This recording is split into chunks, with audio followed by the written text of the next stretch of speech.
Everyone, I would like to formally welcome you all to Chippenham Town Council's Amenities, Culture and Leisure Committee. Please may I remind everyone that this public meeting is being streamed to YouTube and will be available there in the public domain for a period of 6 months. Can I remind all councillors to use your microphones when speaking and to raise your hand clearly and keep it raised when voting. Please ensure you are respectful of others in attendance at this meeting. Public question time. We have received no public questions in advance of the meeting. Please can officers confirm if there is a member of the public present who's indicated they wish to speak? Not this evening, Chair. Thank you. Thank you very much, Michael. Apologies for absence. Thank you, Chair. Councillor Angie Littback-Watson, no reason given. Councillor Catherine McDermott, due to maternity leave. Thank you, Chair. Thank you. Is there any notification of substitution? There are none. Thank you, Chair. Thank you. Item 3 is the declaration of interests. All members of the Town Council are reminded to declare any pecuniary or non-pecuniary interests they may have in any business of the Council, its committees or subcommittees, in accordance with the latest approved Code of Conduct. Members are reminded to declare any dispensation granted in relation to any relevant matter. Item 4 is the minutes to approve as a correct record and to sign the draft minutes of the meeting held on Wednesday, the 30th of October 2024. I'd like a proposer and a seconder, please. And Councillor Bragg and Councillor Cousins. Thank you.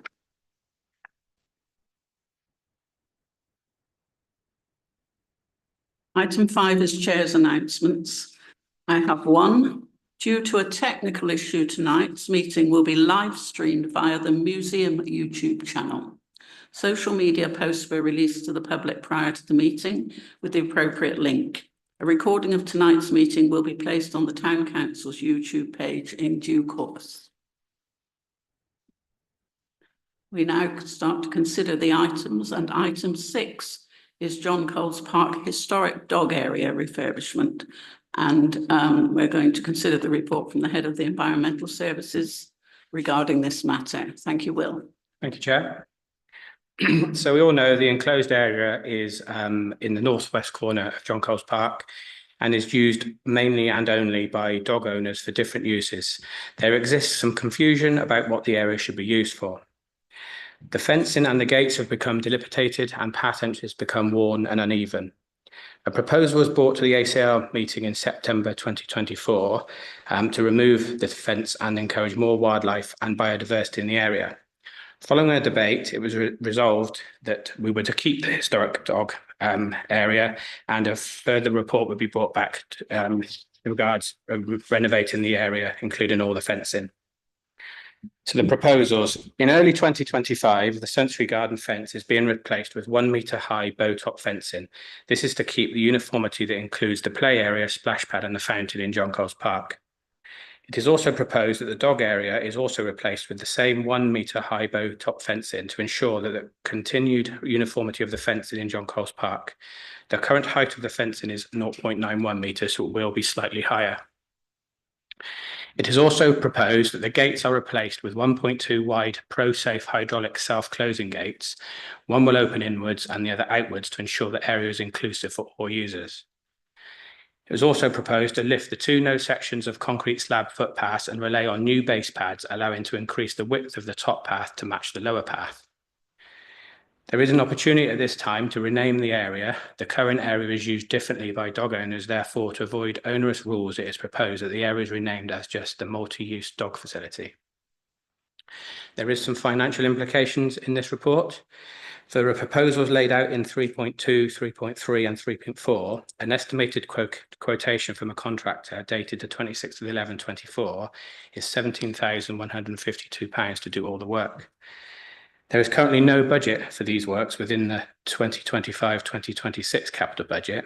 If approved, these works could be proposed within the 26-27 capital programme and the work carried out that year. Happy to take any questions. Thank you, Will. That's very clear. Any comments, questions, councillors, please? Yes. Is it not something that we could apply for SIL funding or apply to the SIL pot for? Sorry, I'll answer that one first, Chair. The way we deal with SIL funding is within the totality of the council's capital programme. So as the report alludes, this particular coming year, we don't have this item in the capital programme.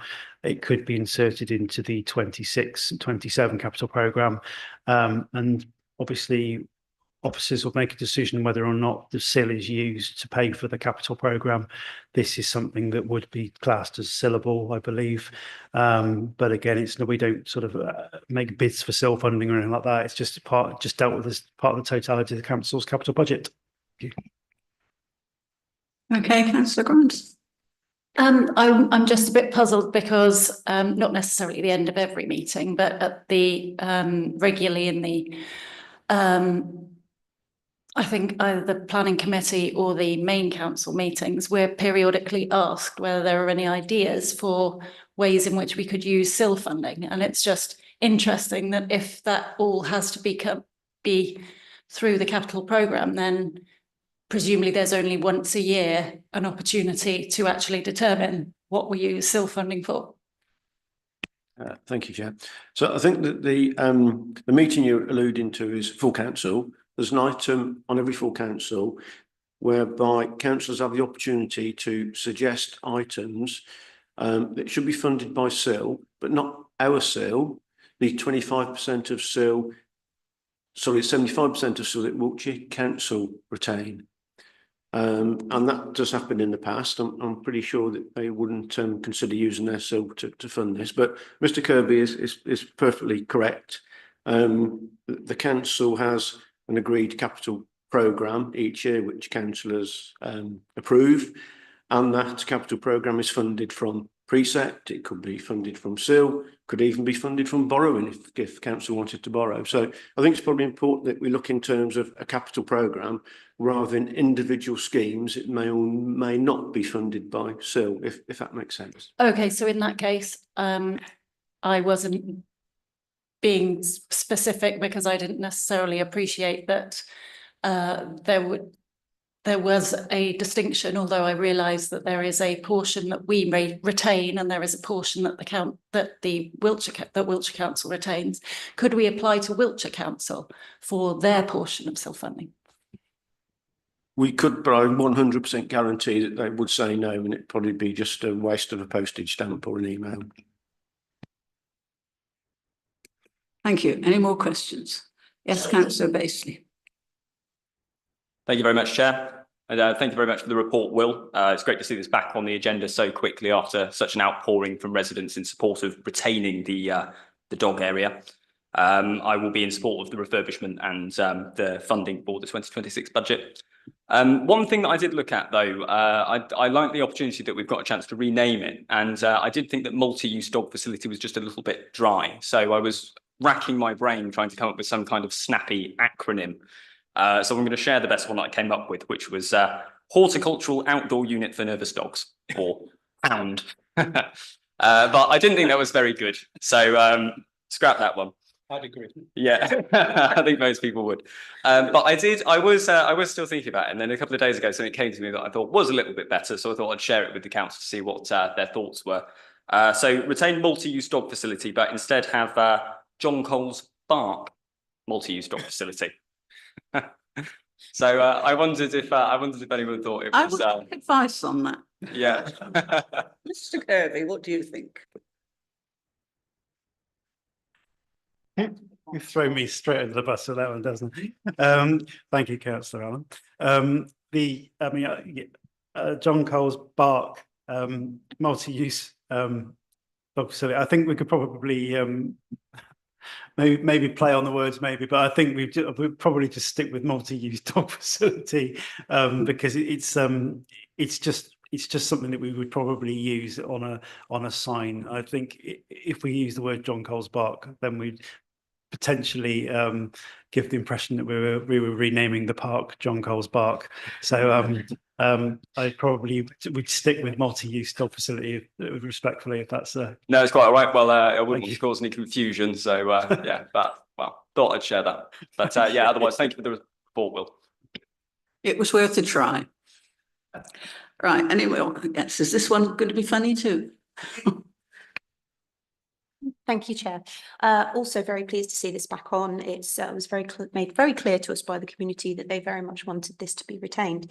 Some of the conversations that I had with some of the dog owners in John Coles Park that I've had about the existing fencing is that actually, in a lot of cases, it's actually lower than it necessarily should be.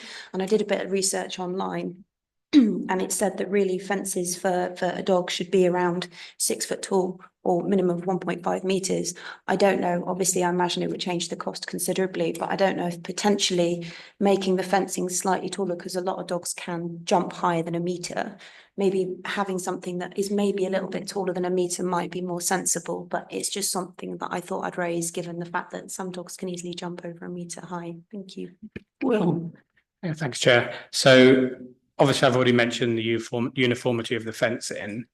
Now, all our play areas in Chippenham have the same height within a few mil fence around it. And other than owners opening the gate and letting dogs in, I'm not saying dogs can't jump 1 meter, but I've never seen that as a problem. And as we're trying to it also goes back to the name, because we're trying to keep it neutral and not prescribe what people use it for. Having a really tall fence might make it look unsavory, because that's why the gates are 6 foot, because it used to be 6 foot, and it's almost like a little prison if you make it too big. So I'm kind of happy as the officer to keep it at 1.2 meters high, if that helps. Thank you. Councillor Budgell, then Councillor Bragg, then Councillor Cousin. Yeah, I was just going to say I'm happy with the report that's come. I think we have to remember there are a number of dog fields around the town in various villages that actually charge for the service, and we're providing what I think will be an excellent service for free. It's just me charge, Councillor Budgell.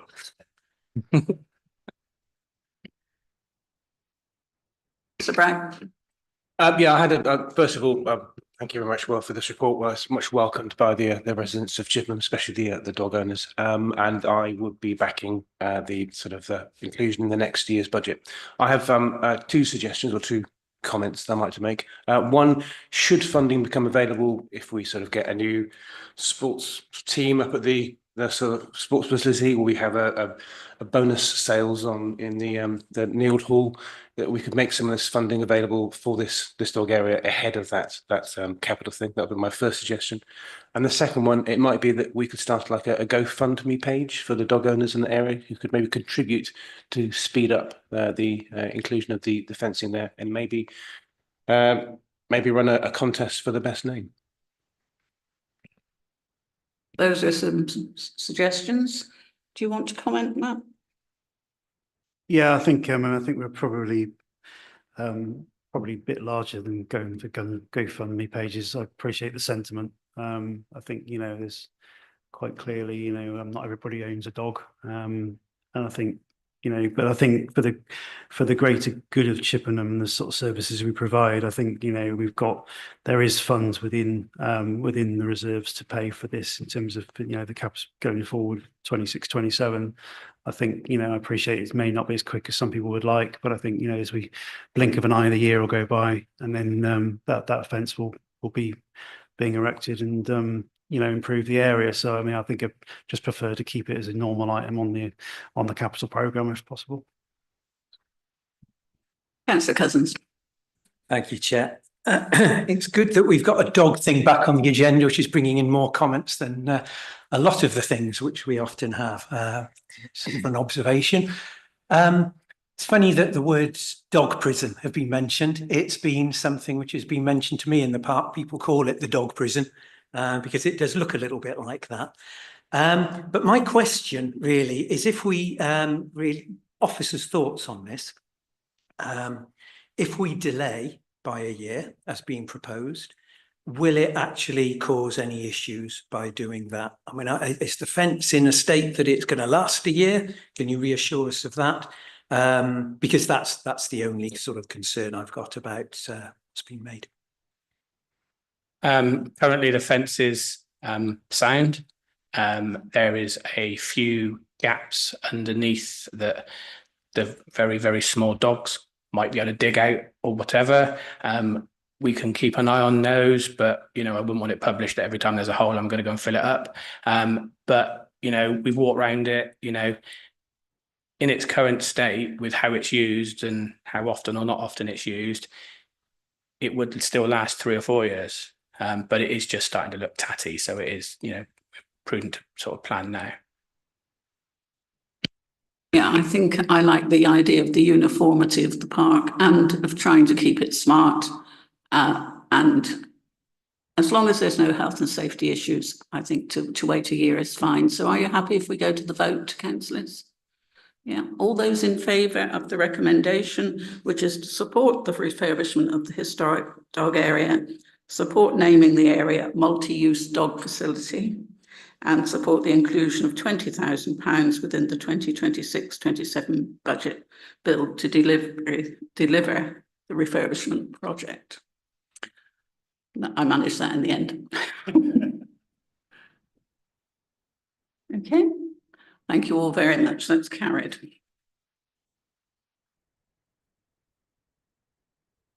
We now move to item 7, which is vehicle fueling, diesel to HVO conversion.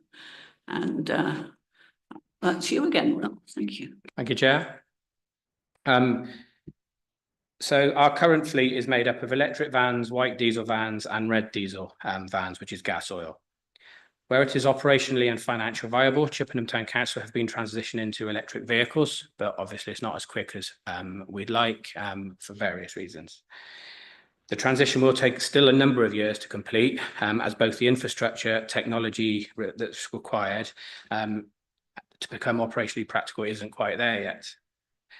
At a meeting of the Net Zero Working Party on the 14th of May 2024, it was agreed to pursue the trailing of HVO. It is assumed that the use of HVO creates an 80% reduction in carbon dioxide emissions. So my proposal, I have been researching the viability of switching all currently owned diesel vehicles to the greener fuel alternative of hydrated vegetable oil, HVO. Research shows that provided the HVO complies with the European standard EN 15940, other than a slight reduction in power output, it complies with the fuel standard that is permitted in vehicles. However, it should be noted that the engine performance will not be covered by the vehicle warranty due to the properties of the fuel. I have undertaken some trials with HVO to ensure that it is viable and practical use in the fleet. The trial has been conducted using the small ride-on mower in John Coles Park and one of the flatbed Ford Transit vans. The trial has been ongoing for 3 months, and so far there is no issues to report. As always, there is financial implications in this report. Based on the research, there will be an average of 30% increase for fuel if we move to HVO. It is proposed that a budget of 45,000 is inserted into the 25-26 expenditure budget. To convert to HVO, new replacement fuel storage tanks will be needed to be installed at Stanley Park, London Road Cemetery and John Coles Park. A proposed sum of 15,000 has been inserted into the 25-26 capital budget to cover the cost of these. I'm happy to take any questions. Councillor Budgell. Wording, I think, because obviously we have discussed the budget at length, and the wording here is 6.1, based on research there'll be an average blah blah blah. It is proposed that a budget of 45,000 is inserted into 25-26. Are we literally saying we're changing the budget already? The report was written before, obviously, full council approved the budget, which is why it's stated as proposed. But that was the amount that's in the budget. It's 45,000. Yeah, so it's already been approved. And the same with 6.2 with the 15,000 for the capital. So as we sit here this evening, both those items have been approved by council. I think that needs to be clarified because the wording in those two sections, 1 and 2, is different. One says it's going to be inserted, and one is saying that it's already in there. But as long as we are sure that it's all in there, that's fine. Thank you. Thank you. Anyone else? Councillor Cousins? Thank you. I think we're always looking both for best value on the work which we do in the council and the most environmentally appropriate solutions. And as we've previously discussed, this is the right thing to do. So it's great that we're going ahead, and it's come to council now. And thank you, Will, for bringing that along. Now, I understand a lot of work on this will have gone on behind the scenes, and officers know clearly a lot more about this than I do. So I'm going to ask a question now, which hopefully you won't. Why is he asking that? It sounds really stupid, but please take it as I'm thinking this. I understand that we're looking to replace the tanks in John Coles Park and other sites. So my question is, why can't we continue to use the current tanks that we've got rather than change them? Being as we won't be changing the tanks on the vehicles, they'll be using the same tanks as they used for diesel. So I'm sure there's a very clear reason. No, that's fine. Thank you, councillor. So the current tanks are quite old. I think 8 years old. And over time you do get like sludge left over from the deliveries in the bottom. So I was kind of being the pragmatic, you could scrape them out in the bottom, clean them out, but then they're still 8 years old, and then you have HVO in them for 2, 5, 10 years. But the tanks would then probably won't make it potentially to the life of the fuel. So it's like sort of change now while we've got the opportunity. You happy with that, councillor Cousins? Yeah, that's information that I hadn't thought of that at all. So it makes perfect sense to do it now. So that's good. really helpful. Any more questions, comments? No? Are you happy then to remove to the recommendations? That we approve the Town Council's vehicle fleet transitioning from diesel and gas oil to HVO, and that the budgetary requirements as outlined are included within the proposed budget for 2025-26. And as we've heard, they already are. So show of hands, please, all those in favour. Okay, thank you all very much. Item 8 is tree planting on green amenity areas. And this is a report from the tree officer, and we've got a lot of detail in here. I find it very interesting reading. So over to you, Terry. The purpose of the report is to seek agreement from councillors to progress with a project for new tree planting on selected green amenity areas and other green spaces across the town via Trees for Climate grant funding. Introduction and a bit of background information.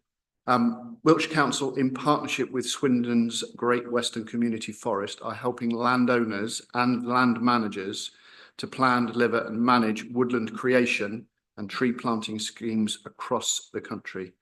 Trees for Climate provide 100% grant funding for tree planting projects. This does also include 15 years of post-planting maintenance payments. The Chippenham Neighbourhood Plan identifies a number of green amenity areas in the town which do not meet the strict criteria for local green space designation. They are often just laid to grass, contain no trees, are lacking in biodiversity and are generally underutilised spaces in terms of carbon sinks. The project has been listed in the Neighbourhood Plan Monitoring Plan as a project which could help deliver this specific infrastructure requirement of the neighbourhood plan, whilst at the same time delivering on the corporate strategic plan priority. The selection of the sites, myself and the head of planning initially worked up a shortlist of those green amenity areas which currently have no trees and are located within areas of multiple deprivation as recognised by the Office of National Statistics. It was considered that new tree planting on these sites could make the most difference, improving visual amenity and mitigating against climate change for those living in more socially deprived residential areas of the town. Once a shortlist of green amenity areas had been created, this was presented to the woodland officer at Wiltshire Council. Some green amenity areas had to be discounted given the site constraints. This left us with, the report says 12, there is in fact 13. Of the 12, the only one that isn't listed in the provided in the list below is the Ladyfield Road green space.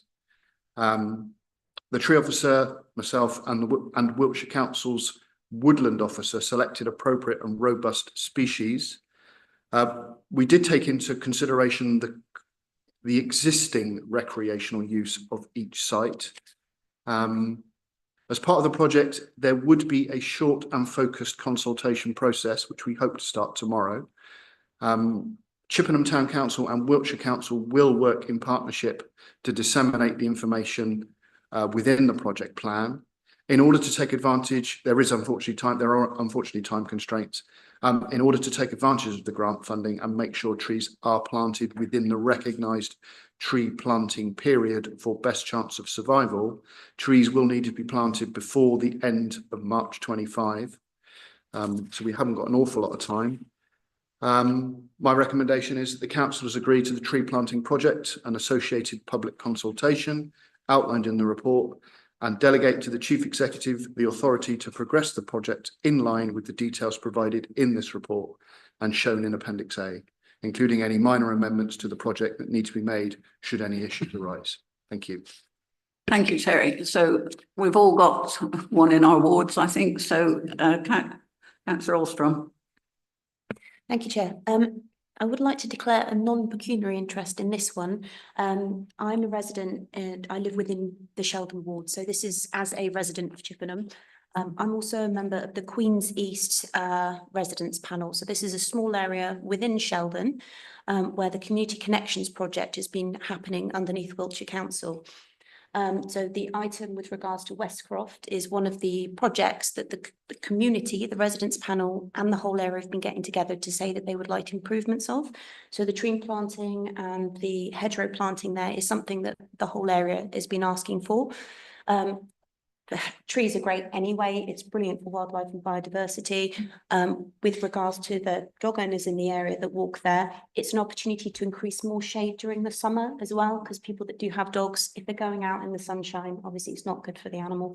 In the summer, the shade helps to drop the temperature down, so it's better for them as well. So I just wanted to say that that's my interest, but very much in agreement with it. I think it's fantastic. The other issue that I wanted to raise, or not issue, but point, it was mentioned that when the tree planting scheme was being looked into in the Monkton Park area, I believe suggestions were put in that additional trees would be put up to help screen the Sadlersmead car park from Monkton Park. I noticed that there's loads of trees planned to go in, which is fantastic. I was just wondering if any additional trees would be planned to use for screening in that area. Thank you. Do you have a comment for that, Terry? We visited, it was probably the first site we visited.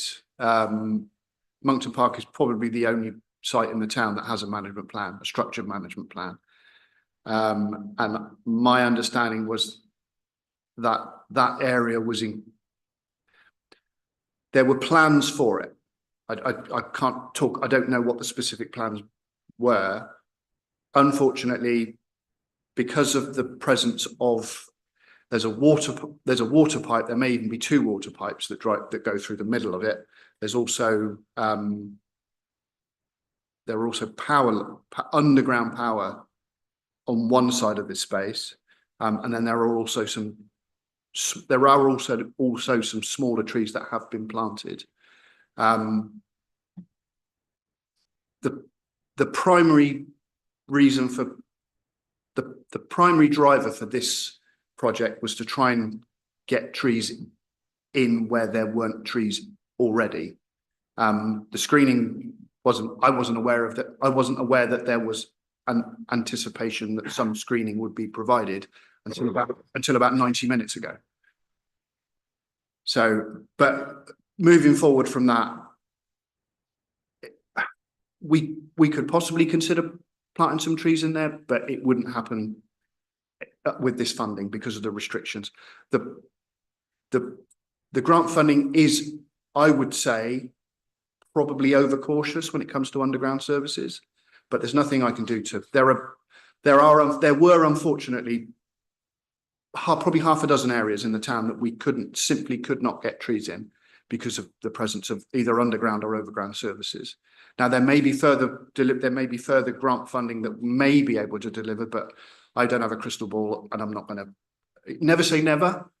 but not right now, unfortunately. I appreciate that. Thank you. Thank you. Thank you. Councillor Cousins.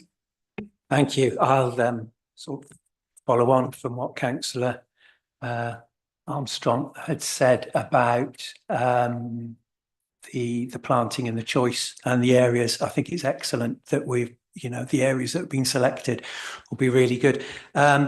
I'm a +1 for the screening as well, because it's something in Monkton Park, because it's something which I'm aware of has been talked about in the past and has been talked about by Monkton Park residents. I know, the car park has got a certain feeling by people in Monkton Park, and the screening was, I understand, something to mitigate some of their fears. So if something could be done on that, I would be very much in support of that, separate from this report, which is here. Thank you. Councillor Boswell. Yeah, I was just looking at the Clifton Close plan.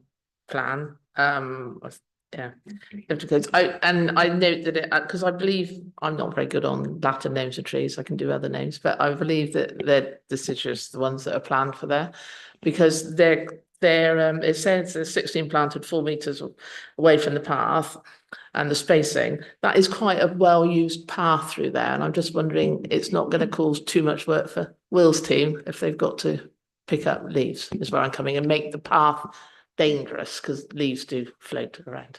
But you're going to tell me there, don't lose their leaves, aren't you? I'm just going to tell you that I'll lend Terry a blower, so that's fine.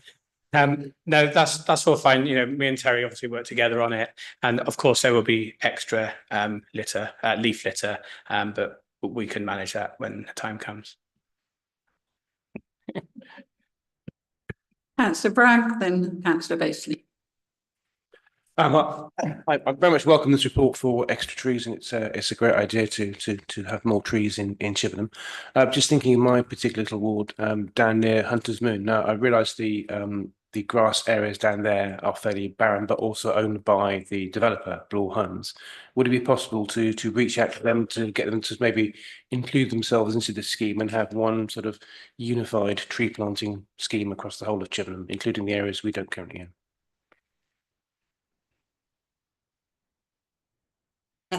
Not in this scheme. Terry was only working on this for areas owned by Wiltshire Council that we manage or owned by ourselves. So at this current time, no. Whether, again, like Terry said, whether we could do that in the future, but that would be quite far in the future. Thank you. Well, thank you very much for the report, Terry. It's really great to see more trees being planted in the town, something that we definitely need to keep to our commitments of climate and ecological declarations of emergency. Although it's fantastic to see them, I do note on the plan it looks like there's a lot of space for additional trees. So I just wanted to ask whether in the future, once these trees have hopefully rooted and started to grow, is there a plan to potentially extend these areas with more trees, or will new sites be selected further down the line? Any specific sites? Not really, no, just from noting on the map, just yeah, I suppose really there's as many as possible, to be honest, but given that and without knowing the specific sites, it's difficult to comment. There are, as I've stated, covering an area, covering the entire area in trees is going to upset everybody. So we've been quite cautious in terms of where we've chosen to plant them. But if we could, I want to say we can consider planting more trees in the future, but without knowing specific sites, I'm clearly not going to say yes to anything. But there are just no plans at the moment to do that. Currently not. Okay, no. Thank you. I mean, one thing, I've only been here 5 minutes, and we've got 150 trees in the ground. Now, we would have got 150 trees in the ground eventually. We've just been able to do this in one season because of the grant funding. We will continue to, well, I will continue, because one of the most interesting parts about being a tree officer, one of the most depressing parts of being a tree officer is tree pruning. One of the most exciting parts about being a tree officer is tree planting. But we can't simply plant everywhere, because as I know, as most of you probably know, if you plant them in the wrong spot, all you'll do is generate complaints, and it will be constant. So we just have to be cautious. I'm nervous that we are planting on. I'm encouraged by the fact that in most instances we are planting on sites where there are currently no trees, and I see that personally as a good thing. All of the residents may not take the same view. So this is kind of a dip in our toe in the water. If we meet more resistance than we anticipate, we'll maybe have to revisit.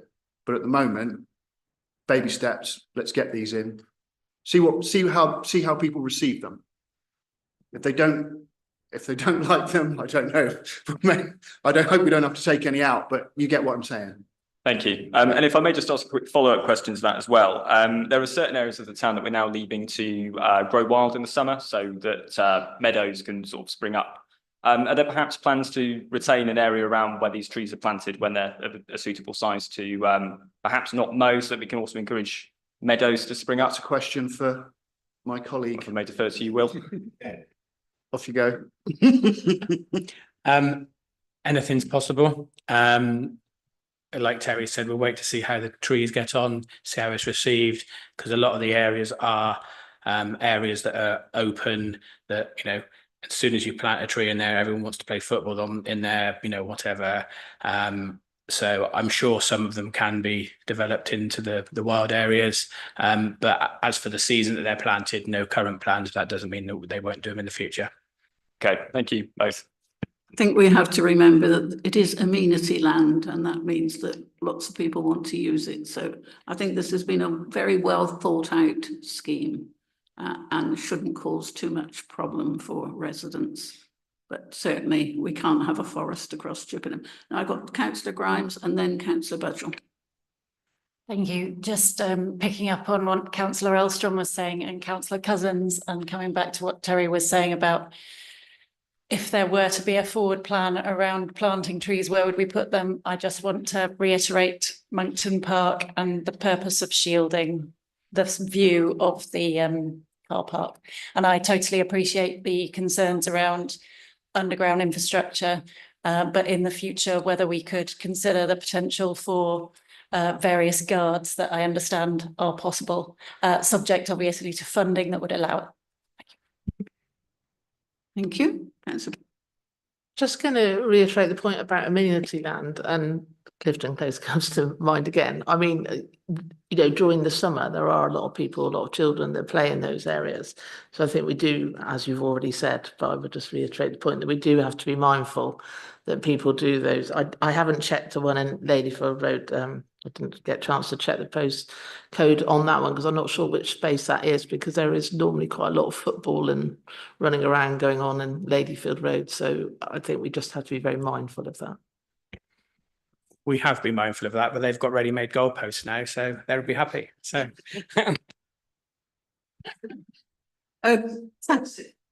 Thank you very much, everyone, for the debate. And can we move to the vote now, please?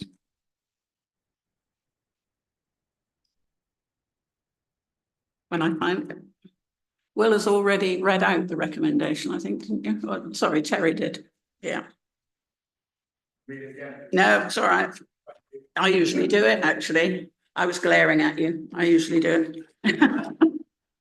So the recommendation is that councillors agree to the tree planting project and associated public consultation outlined in this report, and delegate to the Chief Executive the authority to progress the project in line with the details provided in the report and shown in Appendix A, including any minor amendments that need to be made should any issues arise.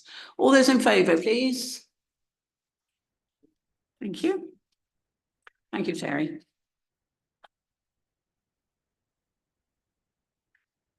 Item 9 is funding for Stainers Way, Seapen Park North Cycle Improvements Project, and this is for Andy Conroy to introduce, please. Thank you, Chair. So firstly, just a verbal correction to make to the report at paragraph 4.4. The fourth bullet point should state that the Town Council has already financially supported the scheme through the Climate and Ecological Donations Fund rather than through the LHFIG. So the purpose of this report is to seek agreement from councillors that £24,999 of the council's capital earmark funds allocated to active travel for 2024-25 can be spent on funding the next phase of the Stainers Way Keppen Park North Cycle Improvements Project, being led by the Cycle Network Development Group. The council currently has £15,000 of uncommitted funds put aside in capital earmarked Fund 344, which is the Active Travel Fund. It's unlikely that £15,000 would meet the costs of providing any meaningful active travel infrastructure improvements.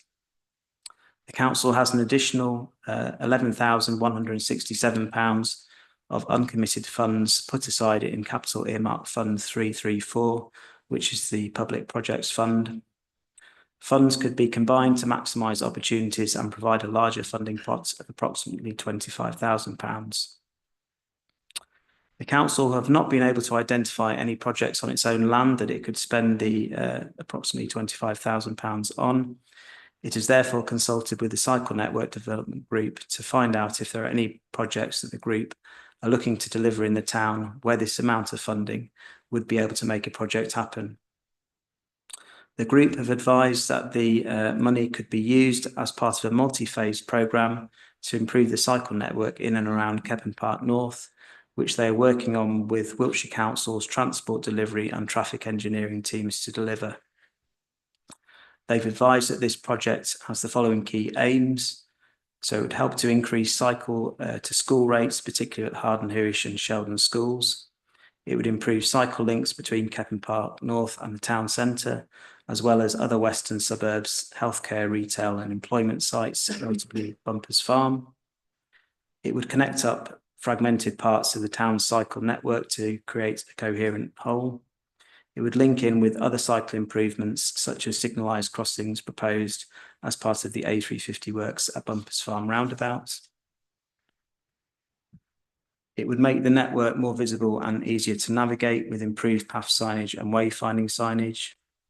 And it would improve accessibility onto the cycle network by removing barriers and adding drop curbs. Works which are still to be completed as part of this project are in 6 phases and are set out in paragraph 2.6 of the report. Funding's already been committed for phases 1 and 2 of the project, and the next phase of the project, phase 3, is not yet funded and would be required to complete the following phases, which are phases 4 to 6. Phase 3 works would involve creating a formal cycle link from Stainers Way to Harden Hewish and Sheldon secondary schools, complete with an upgraded crossing point over Harden Hewish Lane to improve crossing safety for people walking, wheeling and cycling. And there's a map included in Appendix A of the report, which shows the details of how Phase 3 works would link cycle routes to a variety of destinations. Paragraphs 3.4 to 3.9 of the report set out in more detail the Phase 3 works. The Cycle Network Group have advised that should Phase 3 not require the full £25,000, they would use any remaining funds to put towards the wayfinding signage scheme outlined in Phase 4. Should councillors agree the use of funds towards Phase 3 works and Phase 4 works, if any underspend on Phase 3, the funds would be ring-fenced and rolled over. Whilst the Cycle Network Development Group would be leading on the project, Wiltshire Council would invoice the Town Council directly as elements of the work are completed, copying in the Cycle Network Development Group for information and overall budget and progress tracking. So just to conclude with the benefits of funding this proposal, it would be able to deliver a meaningful set of improvements likely during the 2025 to 26 financial year. It would meet an identified improvement route in the cycle network as set out in policy T1 of the neighbourhood plan. It would support more children cycling to school, particularly at Harden Hewish and Sheldon schools, improving the health and well-being of pupils and lowering childhood obesity. It would build on the cycle network Development Group's work that the Town Council's already supported financially. And it would align with several of the Town Council's corporate plan priorities and climate strategy, reducing carbon emissions from car journeys. And I'll defer to the Chair for the recommendation. Thank you. I like a gentle sarcasm there. Right, questions and comments, please. Councillor Bradbury. Hi there. Yeah, thank you, Andy. This really thorough and helpful report. I think this is an excellent initiative and represents incredibly good value for the town, more so than the changes themselves. As pointed out, they link up existing things, so it'll be greater than just the changes that are made here. It's obviously it's helpful for public health, for climate mitigation, for reducing motor traffic on our roads, and for children's safety. So things I think we should all be in favour of. I understand the School of Harden-Hewish are already quite in favour of the crossing on Harden-Hewish Lane, which is otherwise quite a dangerous road. So this is a fantastic thing, and additionally, cycling, wheeling and walking is one of the most affordable means of transport. So for those who don't have access to a car, who are perhaps of limited means, it's potentially a benefit to them as well. So I think this is great value and we should support it. Thank you. Thank you. Anyone else? Councillor Alstrom. Thank you, Chair. Yeah, just wanted to echo that. I think it's a fantastic project. My thanks to everyone that's been involved. Fully support it. Thank you. Anyone else? Any comments? No questions. Councillor Cousins. Well, I suppose I should put it in really. I'm thinking, Chair, that dogs can use this path as well, presumably, can't they? And walkers.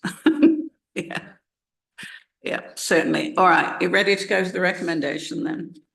Councillors agree the allocation of £24,999 set aside within the capital earmarked funds 334 and 344 and to be spent on the works identified as part of phase 3 and of any underspend phase 4 of the Stainers Way, Keppen or Seapen, whichever way you say it, North Cycle Improvements Project. All those in favour? That's carried. Thank you. And the following items are to note, and so questions are for clarification. We're going to receive a report from the Head of Museum and Heritage Services, so over to you, Mel. Good evening, councillors. Yes, this is to receive our annual report from Chippenham Museum for the year 2023 to 24, which is the time before we have opened our wonderful new extension. So we hope of even better figures next year. And it is a report, we have to report all our statistics to the Arts Council. And it's a great opportunity to be able to share them with you too, with our report. I won't go through everything you're pleased to know, so I'll flesh it all out with some photographs of what we've been doing. But just to draw your attention to a few things that statistics that are quite important to us is the economic impact of our visitors is £259,361 to the local economy, and this is worked out by the Arts Council and the South West Museums. So this is higher than the area medium and the national medium. So very proud of that. I'm also proud of the number of volunteers that we have. We lost quite a few volunteers during COVID.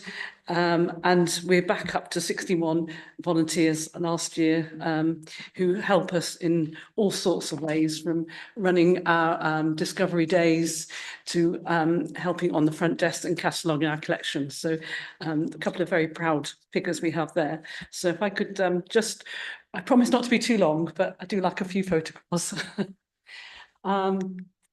So we're also very proud to support the Town Council's Green Agenda. All the museum team passed their carbon literacy training last year. And I'd just like to use the opportunity to show a couple of projects that we've worked on to use our collections to help the Green Agenda. So the Wild Escape project was a project financed again by the Art Fund, and that was celebrating diversity through creativity. And children were encouraged to come to any of your local museums, look at the collections and look at the natural history of their area. Well, we don't collect natural history items, but we do have an awful lot of artwork that shows the area and the environment. And the items we chose were some prints of peppered moths, and there's all sorts of stories you can tell about those. And children would come in and they'd draw, and then they'd put their information online, which was great. The other project was done by our camera club called, which made posters for the town to show people, to make them aware of the environment. I'm not sure if they're still up, Will, are they? I think they're down now. The photo club. No, the photo club are also involved in a project called Time to Play, and this was at the. I'll get out of order here. Yes, a Time to Play project, which aimed to capture the importance of play in promoting health and well-being. This worked with the NSPCC, and we had a lovely exhibition with our mayor at the time, who owned it at Stanley Park. So we worked with Abbeyfield School, and we worked with a lot of the groups within the town who did sport and took pictures of them. And it was lovely that our photo club for young people were able to have an exhibition there, and also in the Yeld Hall. We had 5 exhibitions that year, starting with Ken Hughes' retrospective. He was another of the artists and lecturers at the Vast School of Art based in Corsham. And as you all know, we're trying to build up that collection. And it was quite an unusual one because it was sculpture, which we've never done before, and quite a challenge to display. Just to show the variety, the next exhibition we had was celebrating the centenary of John Coles Park, which we celebrated in the 1920s. To give it a bit more of a fleshing out, we had costume and all sorts of stories of Chippenham at that time. And to support this, we also supported the events that the town council put on in the park. And we did something that was rather nice called Mystery at the Museum, where local people dressed up and had to find the treasure in the museum through a quiz. That was really rather good. And we had Wine Monkey who came to sell our wine just when he started, so it's rather nice. And we were also very proud of this project. Peter Protorowski was another lecturer and very important artist. He has his own museum in Poland. And we worked with the Polish museum over there. They came over, the curators. I'd love to go back if anyone wants to pay for me, but they came over and advertised that in Poland. And that was his son, who was very proud to show his work. So, and just to encourage local children, we used Wiltshire College, who used that exhibition to interpret their own take on Potorowski's work. We evolved every year with Heritage Open Days. Last year we worked in the Heritage Quarter, trying to celebrate the heritage of that area. We opened up a lot of the buildings that aren't normally open to the public. And we actually had a performance by Queen Mary in the town. And we also opened up our own museum for people to go around and look at our collections behind the scenes. We did summer walks, and we support town activities like the folk festival in our beautiful Yeld Hall. Collecting, we have over 40,000 catalogued objects now. We collect everything, and this is just a then. When Wilko closed, we went and collected some of the advertising material and this wonderful pick and mix mug, to this fabulous painting that was purchased by Chippenham Town Council of Lady Methuen at Corsham Court, which is now in one of our new galleries.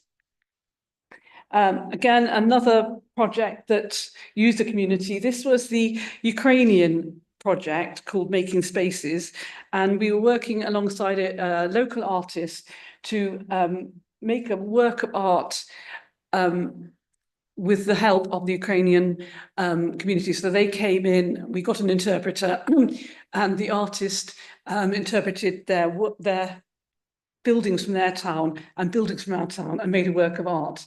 And the reason we used that theme was because Chippenham has two very well-known prisoners, not prisoners of war, but refugees in the First World War and the Second World War who came to Chippenham. And Potterowski was one of those, the Polish one I just showed, and the other was Charles Wellens from the First World War. So rather lovely link there. Getting on Spotlight 3, and we're now on Spotlight 4 this year. All these items have been given to Chippenham Museum and the town by the artistic community. There's some really amazing works there. Some are RA people. We've got one of the Turner Prize winners' work. All of it's been given because people want to well, they want to support us, which is absolutely great. We've published 4 catalogues to go with this, and yes, it's building all the time. It's a great addition to the town's collections. We try and put our art and our collections out there because we know that not everyone can come into the museum. So this is one called Art Outdoors, a project we put art down at the station so people can come and read about some of the art. We do collection conversations. There's another one on Saturday where the artists come and talk about their work. We have a very good Instagram audience where we put all our art and our collections and our stories. And 2 years ago, it was a year ago, we hit 4,000 on Facebook, but that's it grows every year. So it's very important to us, our social media offer. And we encourage children to come in, and we encourage local artists. So it's not just the big names, it's little people and our local people enjoying themselves. We have a friends group who support us as well. And they have a lecture series, a heritage cafe. We have a crafty cafe, and they raise money for us by things like this is showing some of the old collection on screen that we had at the Neald Hall, which we're grateful to have free. We have all sorts of activities, reenactors, celebrate Fringe February, it's at the Old Hall. And at the end of the year, we developed 3 new galleries to show our permanent art collection. And this is not just the modern contemporary, it's all sorts of works that are connected to the area. And we finished off the year I'm talking about with the Cindy exhibition, which broke all our records. We had people queuing in to come in, all sorts of activities. And I think that more people than any came to that. So following on from that, I won't mention because I'll do it next year, we've opened our new gallery, which has been a wonderful success. And we're very grateful to the Town Council for allowing us to do that. So it's my quick romp. Thank you very much, Mel. Are there any questions or comments anyone would like to make? Councillor Bragg, then Ben Alstrop. Thank you, Report. It's great to see the museum going from strength to strength. Can I extend my personal thanks to all your wonderful volunteers that help out at the museum? I've been there quite a few times and they're always lovely and helpful and very good at guiding you around. Thank you. Thank you. Thank you, Chair. I would just like to echo that. Actually, I think I've attended most of the exhibitions over the last year, and they've all been fantastic. Everyone I've spoken to about the museum highly rates it. It's a fantastic asset for the town, and thank you so much to you and your team for creating something so wonderful for us. Thank you. Just getting back to it, we did get our Visit England award, which was nice this year, and they highlighted the friendly welcome from the volunteers. So that's nice for them. Yeah. Councillor Cousins. Thank you. I think there's a huge amount to celebrate here. Mm. You know, we've had a wonderful, wonderful year in the museum and art gallery, which has followed on from previous wonderful years. And it's fantastic to hear about the grant funding, which you're getting to mean that we can have these exhibitions in Chippenham. Many exhibitions and opening nights I've attended over the year with other councillors, and the quality of the exhibitions has always been unbelievably high. Artists are thrilled, clearly. They want to talk about what's going on there, and attendees just recognise the quality of what we have. And I think, Mel, we've got with you and the other staff in the museum, staff who are attracting national quality events and going beyond that, international quality events here within Chippenham. And it's showing and telling us within Chippenham and within Chippenham Town Council that we can access national and international events. And here is proof of it. This is just showing what we can do. Excuse me. The Spotlight series, I think, have been absolutely outstanding. And it's clear from the artists how proud and delighted they are that these collections are being brought together by you and being put together for the town. However, I must bring up a however. I talk, as I'm sure a lot of us do, to residents of the town, and they don't recognise that we have an art gallery even in here, let alone visit the art gallery.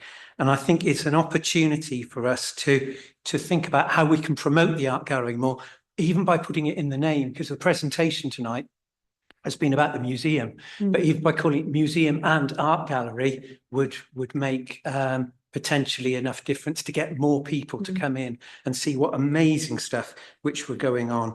I mean, I could go on for ages just talking about it, but I just think it's truly outstanding. And these exhibitions and events can lead the way to develop and transform visual and performing arts in Chippenham. So thank you from me. Thank and you. from That's a everybody lovely for thing what to you do. say. And I would say the whole of Chippenham is not because of us, but there is a really big creative and arts movement going on at the moment. And I think you're finding little galleries are opening everywhere, whether it's above a pub or whatever. And I think it's absolutely thrilling, you know, and even things like there are 5 knitters and natters in the town, you know, because people are wanting to create and show their work. So yeah, it's great for the town. Thank you, Councillor Basley. Thank you, Chair. Well, I'll be brief because of everyone's been talking non-stop about praise for the museum, but I couldn't resist just echoing the comments of my colleagues this evening, Mel, to thank you and your team for the amazing amount of work that goes into our museum and helping a thriving art community to exist within the town. I was very privileged to get to experience many of those firsthand over the last year and see firsthand just how well beloved the museum is by the people of Chippenham. So my thanks to you and everybody at the museum. So much. Thank you. Okay, then I take it we now note that report, but we thank you very much, Mel, for the presentation, and we look forward to next year's, those of us that will be here. What's happening? No, you're not going to make that joke. I'm not having it. No. Well, perhaps you'd like to finish on a more sober note. Yeah, got it in the wrong order, really, didn't we? This is very much a reoccurring yearly report. There's not much to add. You know, a lot of the typing is the same as last year. We had like an average year of burials, average is 80, we had 86, 50 of which were full interments, 36 were cremations. There's now a total of 13,883 people buried at London Road Cemetery. I haven't really got much to add because all the information's in here and I kind of read it out every year. So happy for any quick questions. Thank you. And then Councillor Basley and then Councillor Alstrom. Thanks, Will. I note that in the previous time we've had problems with black ice on the cemetery and the footpaths. Have we got provision to account for that this year, given the snowy weather we might be having? Can I just say yes? So we are currently at the Health and Safety Group, we are refreshing our, I can't remember the title, adverse weather policy. There's a section in there about the cemetery. So yes, it will be covered. I just wanted to comment that I think it's an excellent cemetery, and from what I hear, people are dying to get buried there. You speak for yourself. I'm in no rush. Councillor Allstrong. Thank you, Chair. I just wanted to mention that I've had a couple more reports recently from residents that live around the Hardensmead and Hardens Close area with regards to when there are large services taking place, a lot of attendees, issues with parking in the area. I think potentially a conversation might have been started once about potentially attendees being able to utilise some parking at Stanley Park when there are very large burial services taking place in order to reduce the issues on the London Road and the residential areas around that. I don't know if a plan's been put into place or any further conversation on that's taking place. I've not actually heard of any issues. I think sometimes the residents, instead of using report it or mention it to officers, they sort of go straight to councillors. I know we had a big traveller funeral last year, and I do know that caused a lot of trouble because there's loads of them, but I haven't really heard of anything. I would like to think that the residents of Hardensmead and Hardens Close could understand the fact that, people are going to a funeral and it's only 86 a year. It's not that many. It is difficult. I don't think as a council, we really have an answer to help that because we don't have anywhere they could park. As a lot of the attendees are elderly, how could they get from Stanley Park or town? It's really difficult, and maybe something that could be mentioned to the funeral directors rather than us at the cemetery. I don't really have the answer, I'm afraid. I do remember that discussion, and we came to that conclusion that it would be just too far for people to walk. As you say, most of them are elderly, so I don't really think there's anything we can do to address that, but ask for the residents to be patient. I hesitate to say it, but their turn may come. So, okay. Questions, comments for Will? All right, thank you very much. That report is noted, and thank you for that. It's a dead end job, I know. Yeah. I've got it in. Yeah. Right. So the next item, I imagine, is items for communication. And I think there's quite a few tonight, actually. Are you happy that we go down the list and officers just select? There's lots of good news there. And we'll just include everything to be communicated to the Youth Council and anywhere else. And the date of the next meeting is the 5th of March, 2025. Thank you all very much.